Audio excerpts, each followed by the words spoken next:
O discurso é a maneira pela qual as vozes, pensamentos e falas aparecem dentro de um texto. Existem três grandes tipos de discurso: o direto, o indireto e o indireto livre. No discurso direto, o autor reproduz exatamente as palavras do personagem ou da fonte de fala. Essa reprodução costuma ser marcada por travessões, dois pontos ou aspas. É um discurso claro, objetivo e pouco intermediado pela interpretação do narrador. No discurso indireto, o narrador assume o papel de mediador e reescreve com suas próprias palavras aquilo que foi dito pelo personagem, sem manter a fala literal. Nesse caso, observamos mudanças verbais e pronominais que adaptam a fala original. Já o discurso indireto livre apresenta uma fusão entre o narrador e o personagem, permitindo que a fala deste apareça sem marcas explícitas de citação. Ele mescla a voz subjetiva do personagem com a narração, exigindo do leitor maior atenção para reconhecer de quem é a voz predominante. Em provas, esses três tipos costumam ser cobrados em questões que exigem reconhecimento da estrutura discursiva ou análise de transformação entre um tipo e outro. Passamos agora aos registros de linguagem. O registro de linguagem corresponde ao grau de formalidade empregado na comunicação. A língua varia de acordo com a situação, o contexto, o público e a intenção do falante. Os registros mais frequentes são o formal e o informal. O registro formal é caracterizado pelo uso da norma culta, vocabulário elaborado, construção frasal organizada e ausência de gírias. Ele aparece em documentos oficiais, textos acadêmicos, notícias jornalísticas e, naturalmente, nas provas de concursos. O registro informal é utilizado em situações cotidianas, conversas entre amigos e interações espontâneas. Ele permite gírias, abreviações e construções mais livres e expressões populares. Entre esses dois polos, existem registros intermediários que ajustam o grau de formalidade conforme o contexto. O candidato deve ser capaz de identificar qual registro está sendo utilizado e, principalmente, saber que as respostas das provas precisam seguir o registro formal, especialmente quando a norma culta é exigida. Em seguida, estudamos as funções da linguagem. Cada ato comunicativo possui uma intenção, e essa intenção determina sua função predominante. A função referencial é aquela que foca no conteúdo e busca transmitir informações objetivas, sendo comum em textos técnicos e jornalísticos. A função emotiva enfatiza o emissor e expressa sentimentos, opiniões e estados subjetivos. A função conativa ou apelativa concentra-se no receptor e tenta influenciar seu comportamento por meio de pedidos, ordens, convites ou persuasão, sendo comum em propagandas. A função fática tem a finalidade de estabelecer, prolongar ou encerrar o contato entre emissor e receptor, como ocorre em saudações e expressões de manutenção da conversa. A função poética destaca a forma da mensagem e a característica de textos literários, músicas e slogans publicitários. Já a função metalinguística ocorre quando o código se explica a si mesmo, como em definições gramaticais, glossários ou textos que falam da própria língua. Por fim, a função estética, frequentemente relacionada à poética, organiza a mensagem visando gerar impacto pela forma. Provas do IBGE costumam exigir que o candidato identifique a função predominante em um texto. Para concluir, analisamos os elementos que compõem os atos de comunicação. A comunicação é estruturada por 6 elementos essenciais: emissor, receptor, mensagem, código, canal e contexto. O emissor é quem envia a mensagem. O receptor é quem a recebe. A mensagem é o conteúdo transmitido. O código é o conjunto de signos utilizado, como a língua portuguesa. O canal é o meio físico de transmissão, como a fala, a escrita, o rádio ou os meios digitais. O contexto, também chamado de referente, é o assunto ou situação a que a mensagem se refere. A qualidade da comunicação depende da clareza com que esses elementos se relacionam. Quando há problemas no código, no canal ou na construção da mensagem, podem ocorrer ruídos comunicativos. É comum que provas explorem essa estrutura para avaliar se o candidato compreende a dinâmica da comunicação. O domínio desses 4 tópicos reforça a capacidade de compreensão textual e análise linguística. Eles ajudam o candidato a reconhecer intenções, identificar estruturas discursivas e interpretar mensagens com precisão, competências fundamentais para enfrentar as questões de língua portuguesa no concurso do IBGE. Para compreender a formação das palavras, é preciso primeiro entender que toda palavra é formada por morfemas, que são as menores unidades com significado. Os principais morfemas que compõem uma palavra são: radical, é a base de significação comum entre palavras da mesma família. Exemplo, pedag, em pedagogo, pedagogia, pedagógica. Afixos, elementos que se juntam ao radical para formar novas palavras. Dividem-se em prefixos, aparecem antes do radical. Exemplo, infeliz, refazer. Sufixos, aparecem depois do radical. Exemplo, felicidade, trabalhador. Vogal temática, liga o radical à desinência. Nos verbos, indica conjugação. Primeira conjugação, a. Segunda conjugação, e. Terceira conjugação, i. Desinências, indicam flexões nas palavras. Nominais, expressam gênero e número. Verbais, expressam modo, tempo, número e pessoa. Tema, radical mais vogal temática. Elemento de ligação, vogal usada para facilitar a pronúncia em compostos, como em aguardente ou passatempo. Agora, quanto aos processos de formação de palavras, a língua portuguesa utiliza dois grandes grupos: derivação e composição. Derivação. A derivação ocorre quando uma palavra é formada a partir de apenas um radical. Principais tipos: derivação prefixal, adiciona-se um prefixo ao radical. Exemplo, desfazer, infeliz. Derivação sufixal, adiciona-se um sufixo ao radical. Exemplo, alegre, alegria. Derivação prefixal e sufixal simultânea. Usa-se prefixo e sufixo ao mesmo tempo. Exemplo, infelizmente. Derivação parasintética. Prefixo mais sufixo são acrescentados simultaneamente, e a palavra só existe com os dois. Exemplo, entristecer. Derivação regressiva. Substantivos são formados por redução de verbos. Exemplo, pesca, de pescar. Derivação imprópria. A classe da palavra muda sem alteração morfológica. Exemplo, o jantar. Verbo para substantivo. Composição. A composição ocorre quando dois ou mais radicais se juntam. Tipos: composição por justaposição. Radicais se unem sem alteração sonora. Exemplo, girassol. Composição por aglutinação. Afusão sonora. Exemplo, planalto. Plano mais alto. Formação por hibridismo. Junção de radicais de línguas diferentes.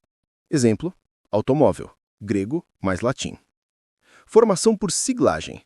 Criação de siglas. Exemplo, IBGE, ONU. Onomatopeia. Palavras formadas pela reprodução de sons. Exemplo, tic-tac. Abreviações e reduções, que trataremos a seguir, também aparecem como processos de economia linguística. 19. Formas de abreviação. As abreviações são reduções da forma gráfica das palavras.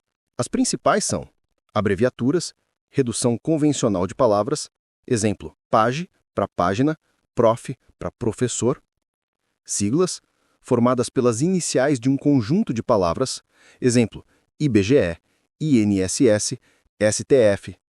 Acrônimos, siglas que passam a ser lidas como palavras completas. Exemplo, Unesco, Embrapa. Símbolos, representações universais, geralmente usadas em ciências. Exemplo, QG, M, L.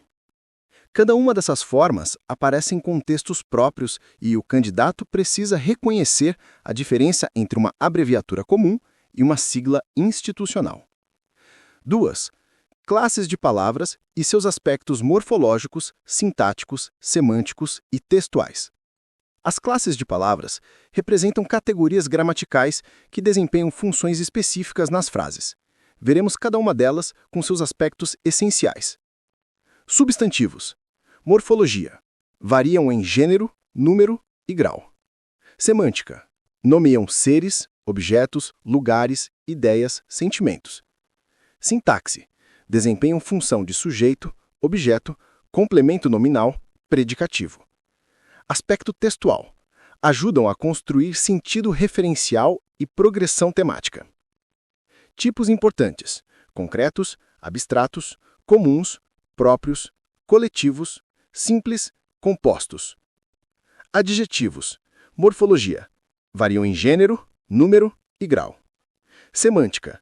Atribuem qualidade, estado ou característica ao substantivo. Sintaxe. Funcionam como adjunto adnominal ou predicativo. Aspecto textual.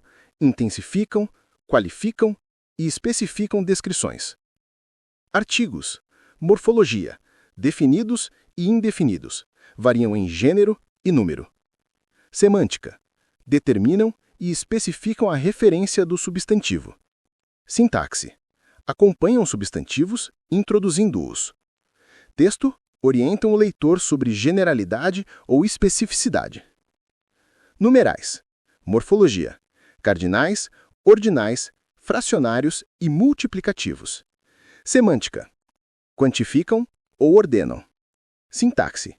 Modificam substantivos. Texto. Organizam informações, essenciais em provas do IBGE. Pronomes. Morfologia. Variam conforme pessoa, número, gênero. Semântica. Indicam pessoas do discurso, posse, identidade, localização. Sintaxe. Desempenham função de sujeito, complemento, adjunto. Texto. Essenciais para a coesão referencial. Importante. Verbos modais e auxiliares ajudam na construção de sentido. Advérbios. Morfologia. Invariáveis, mas podem ter grau. Semântica. Indicam circunstâncias de tempo, modo, lugar, intensidade, dúvida, afirmação, negação. Sintaxe. Adjuntos adverbiais. Texto. Modulam significados e orientam interpretação. Conjunções. Morfologia. Invariáveis. Semântica. Indicam relações lógicas entre termos e orações. Sintaxe. Conectores. Texto. Fundamentais para a coesão sequencial e argumentativa. Interjeições. Morfologia. Invariáveis. Semântica. Expressam emoções, sensações, chamamentos. Texto. Comuns em diálogos, discursos diretos e textos literários. Modalizadores. Modalizadores são elementos linguísticos que revelam a posição do enunciador em relação ao que é dito. Eles podem indicar certeza, dúvida, opinião, atitude, intensidade ou avaliação. Modalizadores podem aparecer como advérbios, provavelmente, certamente, verbos, acredito, penso, parece, adjetivos, possível, necessário, e estruturas expressivas. É claro que, é provável que. Em textos dissertativos, são importantes para identificar o grau de comprometimento do autor com suas afirmações. 21. Semântica. Sentido próprio e figurado, antônimos, sinônimos, parônimos, hiperônimos. A semântica é a área da língua que estuda o significado das palavras e das expressões. Em provas do IBGE, compreender esse funcionamento é essencial para interpretar textos e identificar relações de sentido.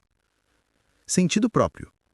O sentido próprio é o sentido literal, direto, objetivo, aquele registrado como principal nos dicionários. Exemplo: a palavra frio, no sentido próprio, designa baixa temperatura. Sentido figurado. O sentido figurado surge quando a palavra é usada de forma metafórica, simbólica, subjetiva, ampliando seu significado original. Exemplo: ele me recebeu com frieza. Não tem relação com temperatura, mas com indiferença. Reconhecer essa diferença é fundamental para evitar interpretações equivocadas. Sinônimos. Sinônimos são palavras que apresentam sentidos iguais ou semelhantes. Exemplos: começar e iniciar, comprar e adquirir. No entanto, raramente são equivalentes 100%, pois muitas vezes carregam nuances específicas. O candidato deve considerar o contexto. Antônimos. Antônimos são palavras de sentido opostos. Exemplos: claro e escuro, vantagem e desvantagem. Esse recurso é comum em questões de contraste textual e relações lógicas. Parônimos. Parônimos são palavras parecidas na escrita ou na pronúncia, mas com significados diferentes. Exemplos: descrição, ato de descrever, e discrição, reserva, prudência. Questões do IBGE costumam testar parônimos por meio de pequenos trechos com erros de uso. Hiperônimos e hipônimos. Hiperônimo é o termo de sentido mais amplo que engloba outros. Hipônimo é o termo específico dentro de uma categoria. Exemplo: animal é hiperônimo de cavalo, gato, cachorro. Cachorro é hipônimo dentro da categoria animal. Esse tipo de relação é essencial para interpretar classificações e agrupamentos textuais. 22. Polissemia e ambiguidade. Polissemia ocorre quando uma mesma palavra apresenta vários significados. Exemplo clássico: manga pode ser fruta ou parte da camisa. A diferença entre os sentidos é resolvida pelo contexto. O IBGE frequentemente explora essa questão. Ambiguidade. Ambiguidade ocorre quando um enunciado permite mais de uma interpretação, porque a frase foi construída de forma imprecisa. Exemplo: encontrei o menino com o telescópio. Pode significar que o menino tinha o telescópio ou que eu o encontrei usando o telescópio. Ambiguidade pode ser sintática, causada pela posição inadequada de termos, semântica, causada pelo significado das palavras, ou pronominal, quando não se sabe a quem o pronome se refere. Reconhecer ambiguidades ajuda a entender quando uma frase é estruturalmente mal construída. 23. Os dicionários. Tipos e organização de verbetes. O domínio de dicionários é útil para provas objetivas e para a construção textual. Tipos de dicionário. Dicionário geral da língua. Contém definições de palavras, exemplos, classificação gramatical e etimologia. Dicionário etimológico. Enfoca a origem das palavras. Dicionário de sinônimos e antônimos. Focado em relações semânticas. Dicionário técnico ou especializado. Reúne termos de áreas específicas como estatística, geografia, economia. Dicionário escolar ou básico, voltado para estudantes, com linguagem simplificada. Organização de verbetes. Os verbetes seguem uma estrutura típica. Entrada, a palavra principal. Classe gramatical. Identificação, como substantivo, verbo, adjetivo, etc. Etimologia. Origem da palavra. Acepções. Diferentes significados numerados. Exemplos. Frases demonstrando uso. Flexões. Plural, feminino, formas verbais. Marcas de uso.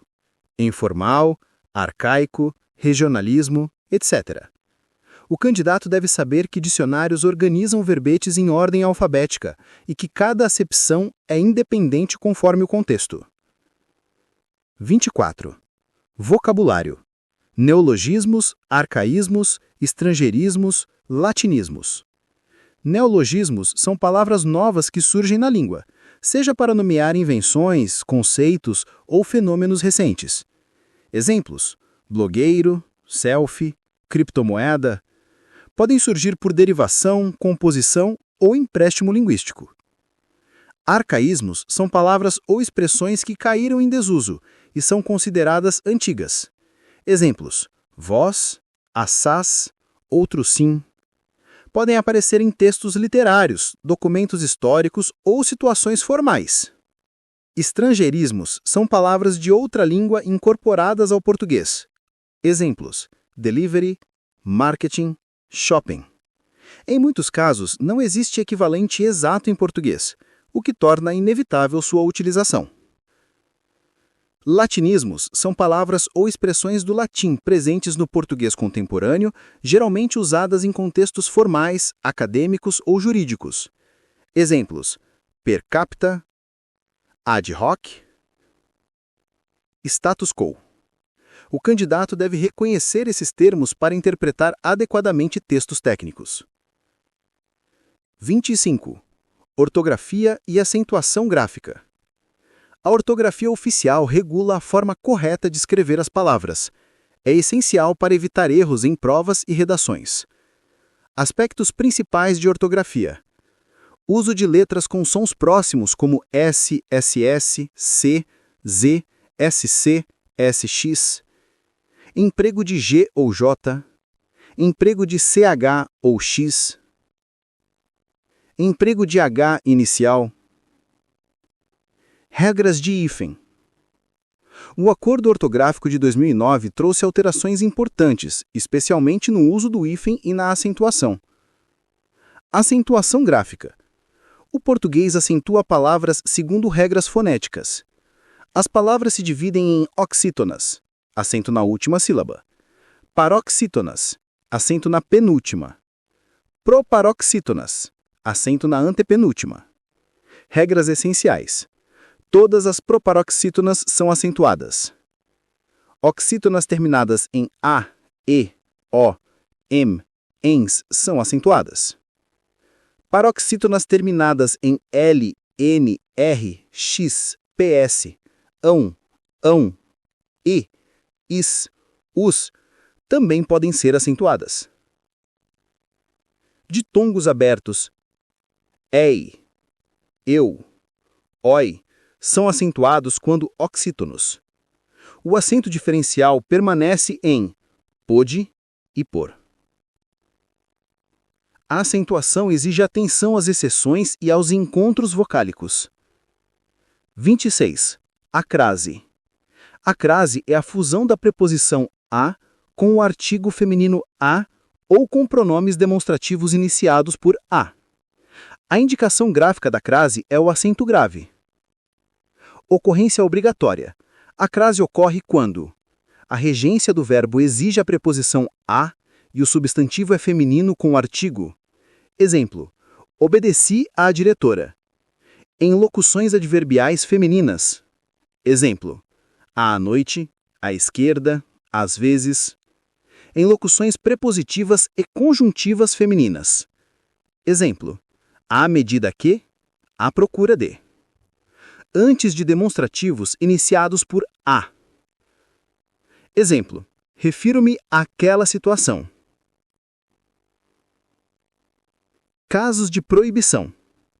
A crase não ocorre antes de palavras masculinas, antes de verbos, antes de pronomes pessoais e de tratamento, exceto senhora, senhorita, antes de substantivos no plural, quando a regência pede o singular, com a palavra casa no sentido de lar, quando não especificada. Casos facultativos. A crase é facultativa, antes da preposição até. Exemplo: fui até a escola, ou fui até a escola. Antes de pronomes possessivos femininos. Exemplo: entreguei o documento à sua mãe, ou à sua mãe.